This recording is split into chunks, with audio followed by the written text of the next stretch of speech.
Hey, my name is PolishLynx. Welcome to the Reject Demon, Toko, Chapter 0, Prelude. I think I got this right. We shall continue onto the rest of the story, I guess.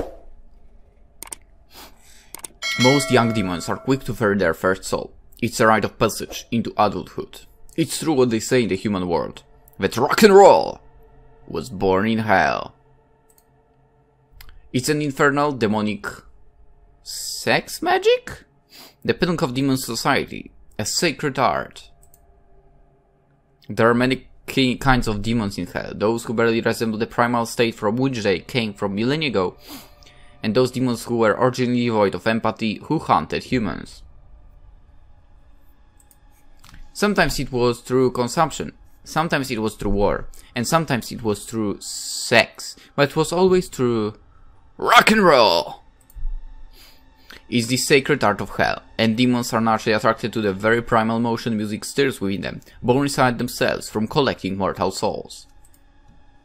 The human world is costing to demons. It's impossible to remain there very long without the protection of hell. Those banished there will eventually become human and stay that way, never to return to hell again. It was only after demons began acquiring emotions that they realized the long-term effects it had on them. Demons are not born with these emotions, and demons who have obtained large amounts of these human memories often develop a strange sense of human empathy. However, these memories grow stronger with each ferried soul, locked away inside the hearts of the demons, struggling to escape. It is this very soul that allows demons to master their demonic rock magics. When the demon has acquired enough memories, it begins to take a form of its own consciousness. You could say that these memories act as instruments for a demon. It is through their instruments, symbols of unity between a demon's memory and their soul, the demons have mastered rock, and the more of these memories they acquire, the more potent their magics become. So do we start a band? Nadia, she's not in bed. Did she have to use that toilet thing? Nadia, are you here? Apologies, Miss Toko, but Miss Nadia is still here. May I get you something to drink? Toko spins around the sound of the painfully cheerful, irritatingly familiar voice behind her. In an instant, she's wide awake, suddenly overcome with dread and anger. Davy, why are you here? Where's Nadia? What did devil do with her? Tell me right now or I'll rip your ears from their seams. Oh, youth these days as precious ever. Oh, my egos! There is no need for that. Oh, put me down! Lady Devon will not be satisfied with. Shut it and tell me. Okay, let me go. Hesper's Park. Lady Devon and Miss Nadia are waiting in the nearby Hesper's Park. Toko throws Davy to the ground as hard as she can, causing his stuffed body to rebound off the floor several times. Oh dear, I just saw all the 1,955 lives flash before my eyes. Toko yanks Davy back up by the neck and shakes his fluffy body like a dog, silencing its prey. Take me to Nadia now. Take me to Nadia now. I've been instructed to lead you there. Let me go second. Not a chance. You'll take me to the park right now and I will let you go the second Nadia is safe. Lady Devil will not be pleased when she hears how you have treated me. I don't care. You stupid stuffed bunny. Which direction do I go? You will head southward. Are you even listening to me? You are preventing me from carrying out my duties. If you get lost, it will not be my fault. I'll tape your mouth shut if you don't keep quiet. Now tell me which way to go. If you tape my... Which way, Nadia? Please be safe. Left at the next street.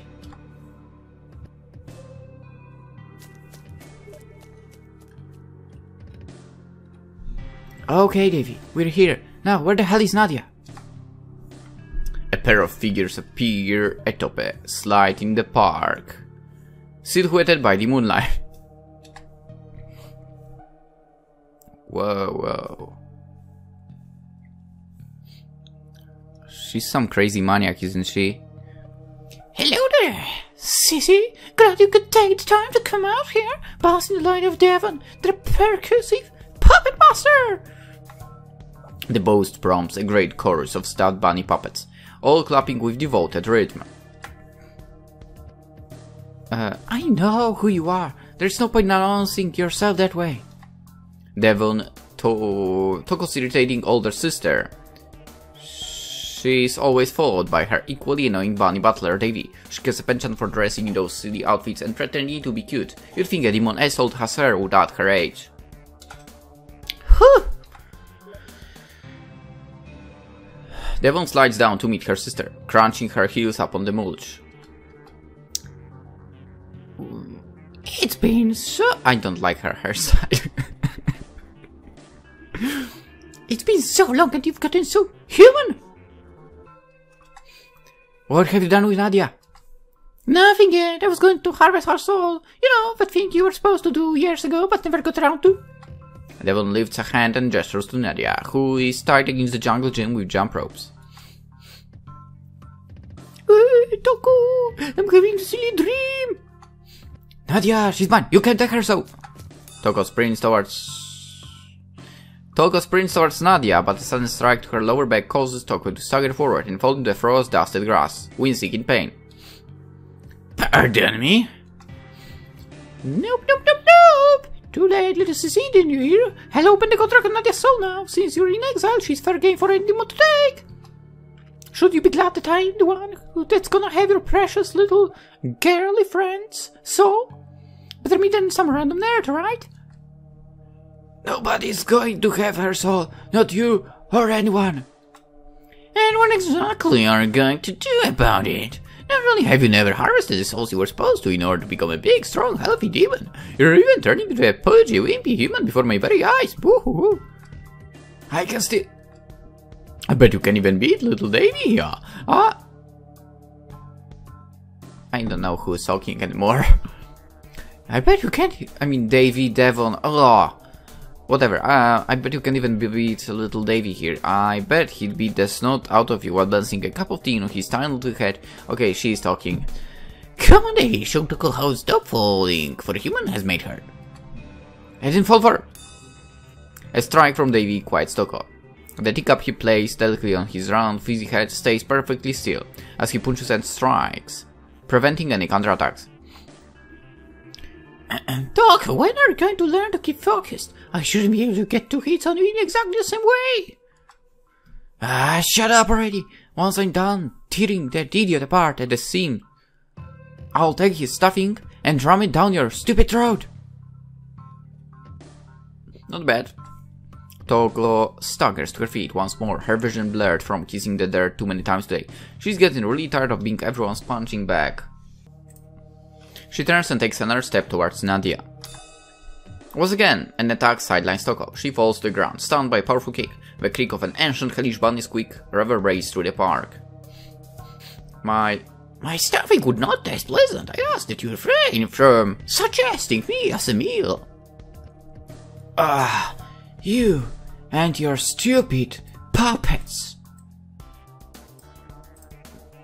A cacophony of laughter and jeers rattle around the park as Toko tries to get upright once more. Devon prepares for the fight. A dozen stuffed bunnies appear at her side, tying and affixing to one another, shaping themselves into a mass of bunny limbs. From many stuffed dolls, a single lagomorphic nightmare is formed. Oh, that's creepy. From Devon's hands appear a set of elegantly carved black drumsticks. She lifts them into the air, clicks them together, and then begins to move and guide the colossal rabbit much like a conductor would. With a flick of the demon's wrist, the puppet prepares to turn Toko's body into a pasty paw print, shaped crater in the ground. Crash complete! Fruitcase! Aren't Very wonderful. These are a bit dumber than Davy, but very excellent. And interior decoration. They do some lovely things with blood and entrails. Gross! You know, if I had to choose between having a shitty family like you and getting stuck in a world like this, I'd rather live here, go back to hell and leave me and Nadia alone. Well, if you don't ferry Nadia's soul in a few moments here, you'll be taken away, so it doesn't really bother me either way.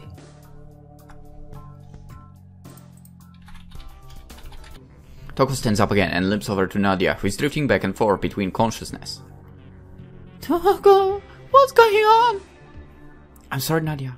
I'm so sorry. I tried to tell you I was demon, but you didn't believe me. I really did come here to reap your soul. You were so nice to me. I don't understand it. I'm going to fail and Devil is going to kill you. All because I met you, Nadia. Silly Toko, I wish you were a demon. You don't think I'm that airheaded, do you? I remember the girl who found me my ball. Every night I saw her in my dreams. I was hoping to one day meet her again. To know that there was more to it than a memory. If I'm going to die there, I'm glad I was able to live this long. Way longer than I should have. I got to live a happy life, I guess. And meet you. And you. I guess hell might seem like a nice place to be if you were there. I guess I've been an idiot trying to push myself on you so quickly. I don't want it to end between us. No, you're not going anywhere. I want to stay with you, Nadia. I won't let her do a thing to you. Nadia's eyes widen as they fill with tears. She tugs at the ropes, crying out, but Nadia can only struggle against the restraints. Beep! Time's up! Toko is swept from her feet once more and sent tumbling away. A large black paw throws her to the ground like a rag doll.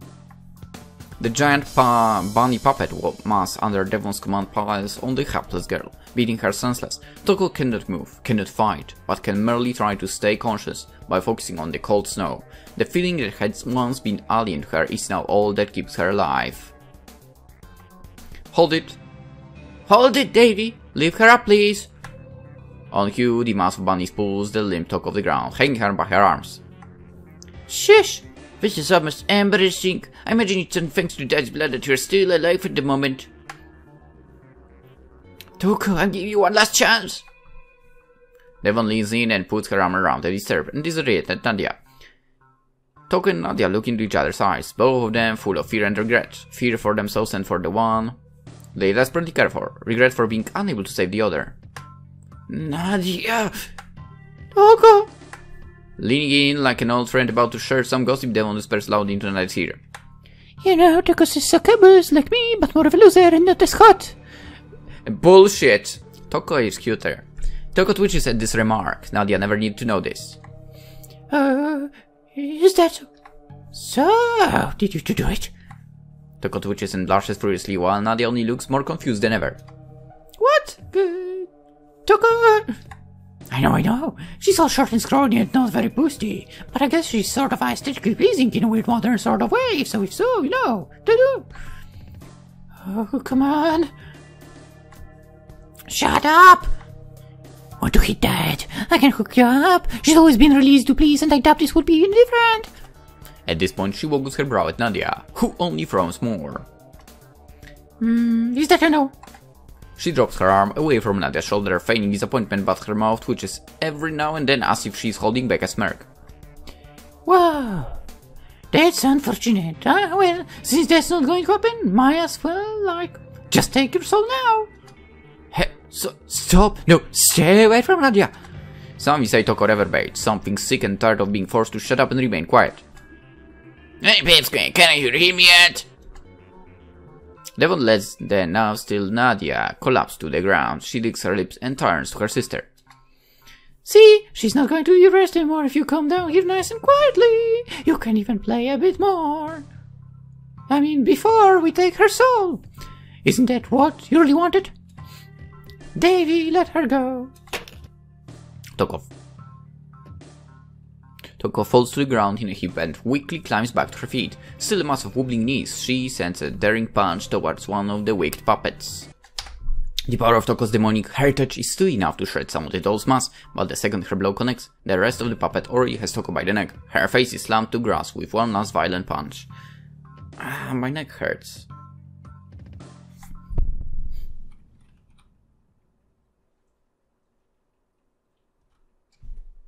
And? Where am I?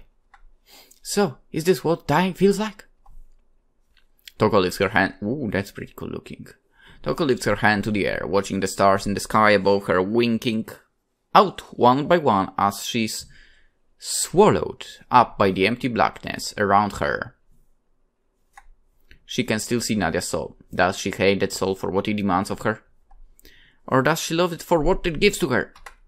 Maybe it's because she loves that life that it's far too much like it to ferry that soul like she was supposed to in all those assignments. She has never truly glimpsed it like this. It feels like she was being led to this place from the very beginning. And that mixture of love and pain that pulls through her arteries for so long is all erased from her body.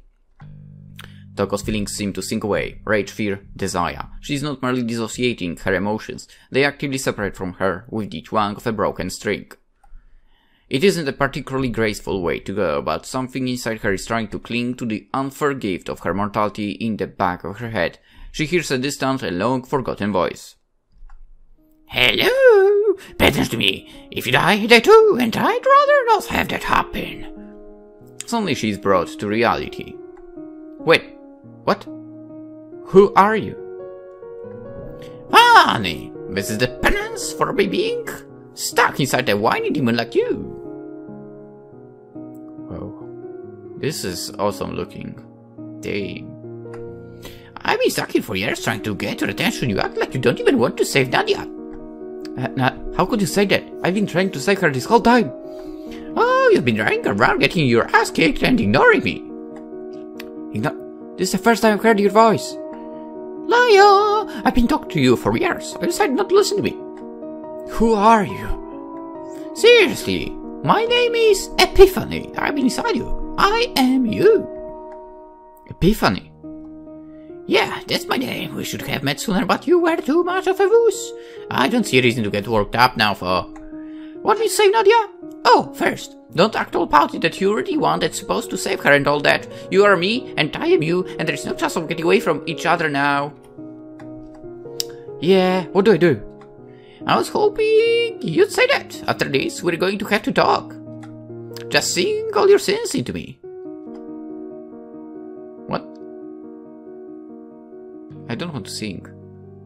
A weak demon like Toko, untrained and unpowered, has no hope to fend off a trained and accomplished furrier of hell, but she stands up and prepares to fight on anyway. An electric blue light wrapped above Toko's chest. She once more finds her feet and lifts her body upright. All the tiredness and frailty melts from her limbs. She stands strong once again.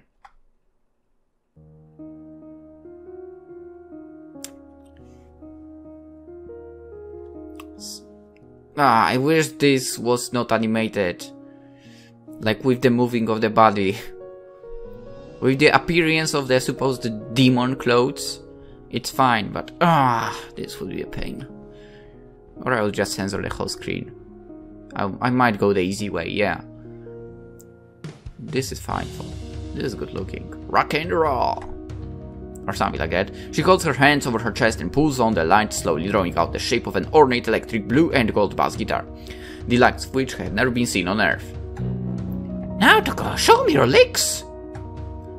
Toko listens. She can feel every knob and string, the shape of Epiphany's large humbuckers and scooped mitts. Not just with her fingers, but with her heart as well.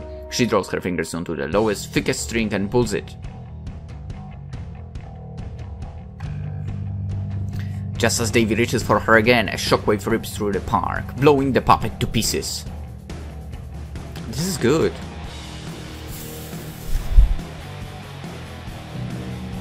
An instrument? That's impossible! She's never ferried a soul! You're wrong, Devon. There is a soul in here. It's Epiphany. Epiphany? The blue light from the bass only intensifies. First, two springy curves, then a head, then an entire body bounces into the universe. Epiphany, best girl. Is that what you call fingering the car? Such an awful attack. I lost the mood almost instantly.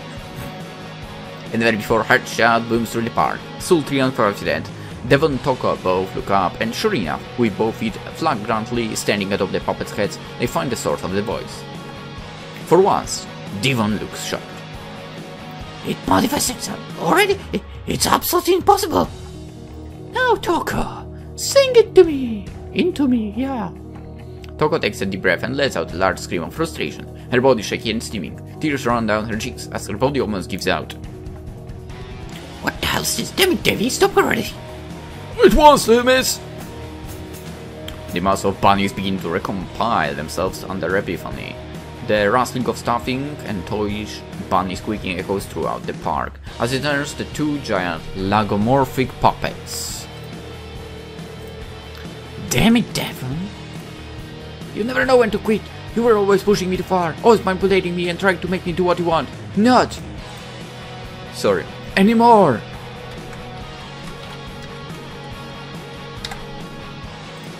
Seriously? This isn't supposed to happen. You never took us all. How can you possibly awaken? Don't play dumb. Hurry up and just try to touch me. You won't even lay a finger on me.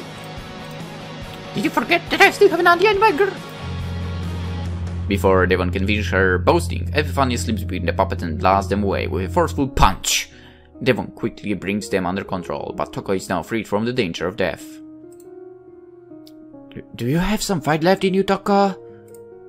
Yeah, I can take Devon. Good, hurry up and knock her out. I won't be able to hold this thing off. Seriously, you're already much for them. Fine, let's go. Well, not my fault that someone refused to feed me properly. I'm fighting with an empty stomach. I mean, okay. Epiphany will only have just enough energy to stick around. Toko is on borrowed time. Only the hope of rescuing Nadia keeps the two of them going. The funny runs to the mass of enraged puppets, preparing to do as much damage as possible to it before the rest of it catches up to her. She cracks her fingers with a deep snap and tosses a punch to the mass of bunnies. This time she lacks the energy to push it back, but right now if she can make a dent in the number of dolls, she'll be satisfied. Without looking behind her, she sends a kick in the puppet mass that had formed around from behind, sending crashing the ground in a cloud of dirt. It won't be long before the pile of bunnies can reconstitute itself. She does her best to conserve her power and braces for the coming onslaught. She knows she will need Toko's help to destroy them completely. Splinter! Tar and feather! Strangulate! Give me your best groove! I can run for you as long as you can keep up the rhythm! The puppets comply and blast into the waiting Epiphany. She does her best to rebound out of the way of the attacks, to block in time to their beats, to at the very least not get pinched in the face. But the marionettes are too powerful and too well coordinated. Their syncopation too unpredictable. If they are coordinated, how can they be unpredictable, really? Epiphany takes the beating willingly, turning to her player. Toko Devon is the one controlling the puppet. You have to take her out. Gladly. A burst of energy curses through Toko, victory in her sights, as long as she keeps focus for Nadia's sake. Devon is still by the jungle gym, her eyes wide with shock at what had just happened, but snapping to focus as Toko draws near. Suddenly, the tiny little doll appears before her. It's much more polite of you to simply stop and give up. It will also be easier on your body as well. Please understand that I have the utmost concern for you and wish you to die as peacefully as possible. Toko takes an angry swing at Davy, but the small bunny easily evades her.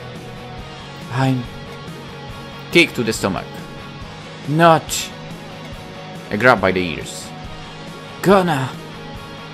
Davy kicks and punches at Toko, but she holds him at arm's length. Die! Toko tugs hard on the ears, watching Davy's sings burst. Yet.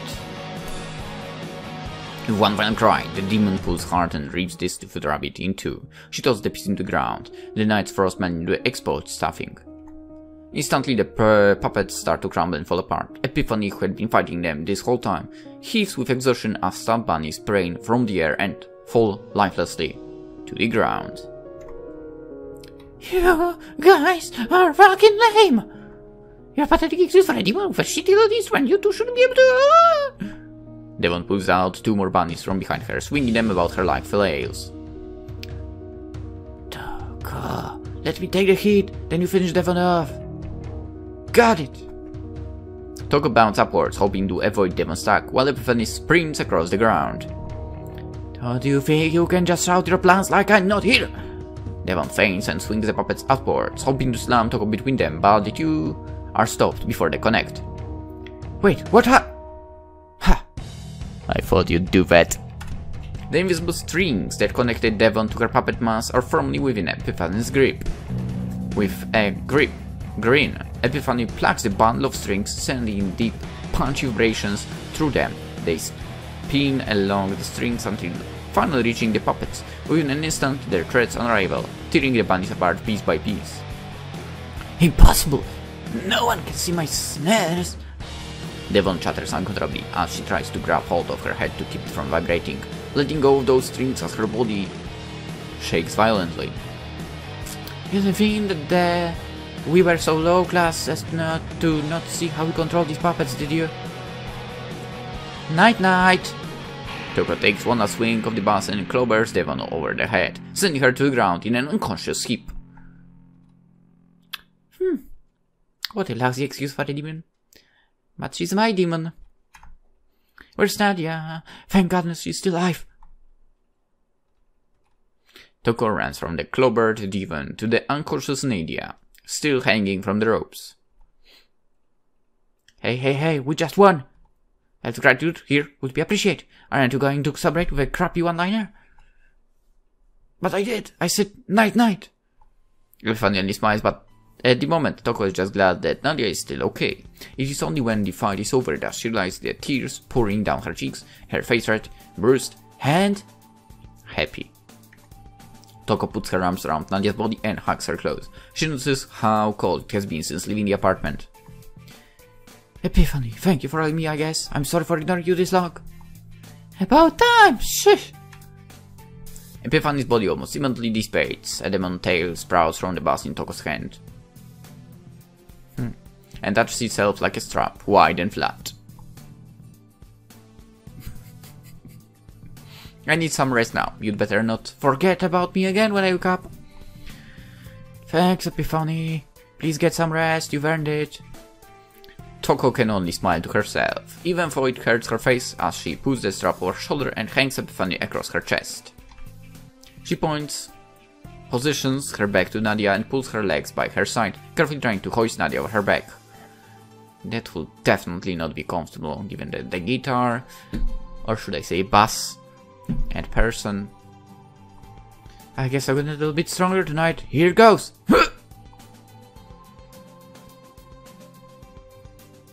Back in the apartment, Toko lays Nadia on the bed and pulls the covers for her body. She had been exposed to the cold for over an hour with barely any clothing. It's at the very least weird for Toko to now be so worried about a human. We cut this out of the bag. As the human saying goes, then again, she isn't much a demon herself anymore. Nadia, don't try to get up. You're fine, you're inside now. Wait, I had an awful dream and I'm not sure what happened. I woke up in the middle of the park. You got captured by my sister? She tried to make me take your soul.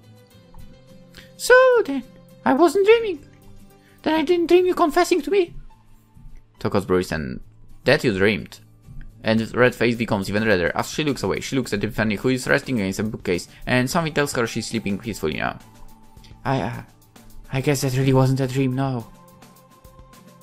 How come I never registered that? I don't remember how that went. What you said then? Same. Toko's already admitted she cares for her. Isn't that enough? You remember just fine, it's how you said it happened. Toko! I want to hear you say those things again. Fine. Is it okay if I stay here a bit? You dummy. Nadia leans up and hooks her arm over Toko's shoulders until the moon is near the top of her. She brushes Toko's hair aside and gently kisses her on the forehead. Yeah, I guess we'll have to find a spot to set up Epiphany. Is that a yes? Wait, you know about her? Gee, I was just being a fainting idiot the whole time we were out there. I'm not sure, but I'll protect you. Me and Epiphany. I'm not going to let anyone ferry your soul. The only way to do that is if your soul is taken to the limbo. What about my soul? I don't want everyone in hell chasing after me. You could be happy having a normal life. Now I have to worry about you as well. You're going to get weaker and weaker while everyone tries to claim my soul from you, and then what will happen? And if someone stronger than Devon beats you, I don't get to have a single say in it. I'm stuck watching my own fate play out in front of me. Nadia, I'm sorry. This could have been avoided if I left you alone. I didn't... Toko! The bass humbly. Humbly? Really, Lynx? The bass hums softly, and the same confident air of Ephina's voice rings out with a distant reverb. You've been listening to us? It's kind of hard not to. You think so loud. There's something you should know, Toko. There's no way to separate Nadia's soul without killing her. Not without killing all of us. What are you saying? What are you saying? You make it sound like that would be easy. I think she's saying that because of what happened, my soul has become inseparable from yours. We're sharing the same soul now. Why? What? How did that happen? Tokyo, if you don't want to take her soul to Limbo, and you don't want anyone else to take her soul to Limbo, the only choice is to fight back. Hey, it still won't be very easy. It's easier on my tuners. I choose that overhearing you two bitching moping about how sucky everything is. I still feel like I'm a pawn being toyed with by hell. You two don't like the idea of Nadia's soul being taken. However, her soul is inside you now, Toko. To make this 100% clear, if any of us end up dying, then we all die. I've struggled all this year just to possess a body of my own, and now that I have one, I won't spend forever floating in limbo, waiting to be judged. So there is only one solution. Kick everybody's asses until they do what you want. There, a happy resolution. Now you two go have sex and make up! I'm going to take a nap, whatever you decide. I guess I really had a very complicated life till now. For some reason it feels better than waiting around for someone to show up and kidnap me.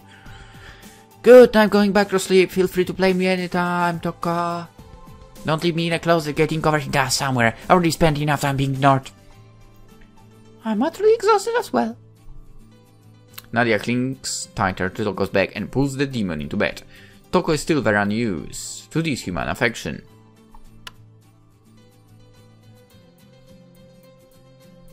Nadia turns off the light and pulls Toko under the covers. The two lie there for minutes on end before their whispers break the silence. Why a bass guitar? I have no idea how to play one. You should learn. I want you to serenade me sometime. Nadia! Sorry for being such a jerk, but I'm going to make it up to you. Shh! Just sleep. We'll be better. We'll feel better in the morning. Good night, Toko. Night, Nadia. So, you're a succubus, huh? Good night, Nadia. And yes, with that, we are actually saying as well good night to us. Let's end it here. Hope you enjoyed. Hope to see you tomorrow as well. Continue tomorrow. The Reggie Demon Toko Chapter 0 Prelude. It's enjoyable. It's super enjoyable. I like it. And it has cool music. And now that I think about it. Did you know that? You can actually play the bass as well here. Kind of. Okay, no continuing. Okay, with that, as I said, let's end it. Hope to see you tomorrow. Have a good night. Bye.